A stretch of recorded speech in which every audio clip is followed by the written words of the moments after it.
because at some point I got expelled from school. What? And being an only girl, my father just said, this ain't happening. That's the only time that I got my school fees and everything and uniform on time. Oh, okay. So I was enrolled at a girls' school. Okay. Because my dad said, my boy children are not being expelled from school and this one is being expelled. Danger, danger, danger. You already a black sheep. Would you say you were the black sheep of the family? Yeah. Black sheep always get into trouble. Well, but I got into a good school. It paid off. It paid off. But anyway, so while I was in that school, that was really, and everybody who knows Inanda Seminary, it was at that time this school that you wanted to send your girl child. Yeah. Okay, so when I was there and I was like, okay, I'm gonna do law, and then I had kids that had homes, that had parents that were lawyers and that kind of thing, and then they started talking about university, and at just my first inquiry about university, I knew that I was not going to afford it. I knew that I was not going to afford it.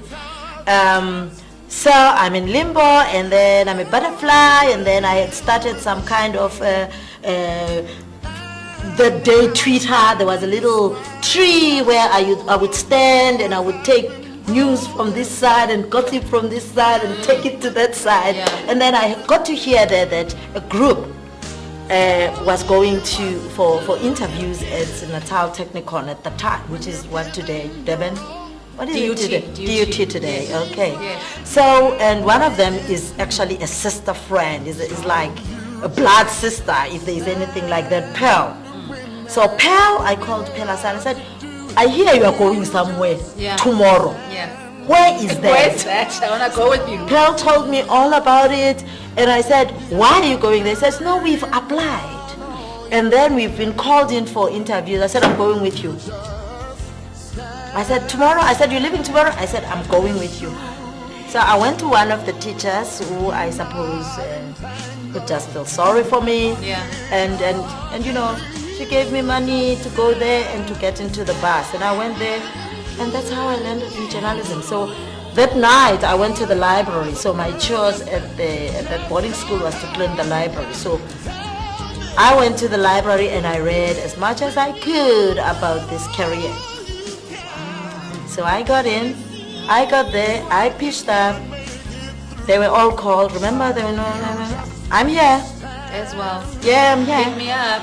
And that's how actually I got into the communications and into the media space. But then, you know what? I always say that my journey probably must have been pre-planned somewhere, because that job that I got at Ilanga at 19 now. So I was like the women's page editor of Ilanga.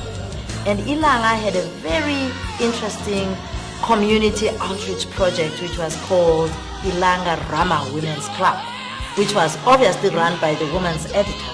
So at 19, I was coordinating that with community women and other women, female executives, Bolunga Maolwane, and a few others that were working for the big companies that had to do with women. So your Unilevers, you know, all those companies, the female executives were sponsoring these Ilanga Rama meetings, and I would coordinate it. I would obviously write about it, and women from everywhere else. Now in my 19-year-old mind, I was just doing a job.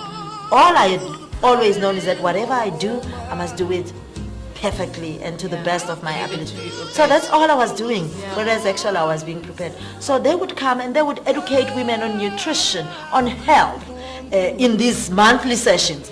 And then I would go back and I would write about it, and we would take pictures. So I would say my journalism was always in tandem with community work.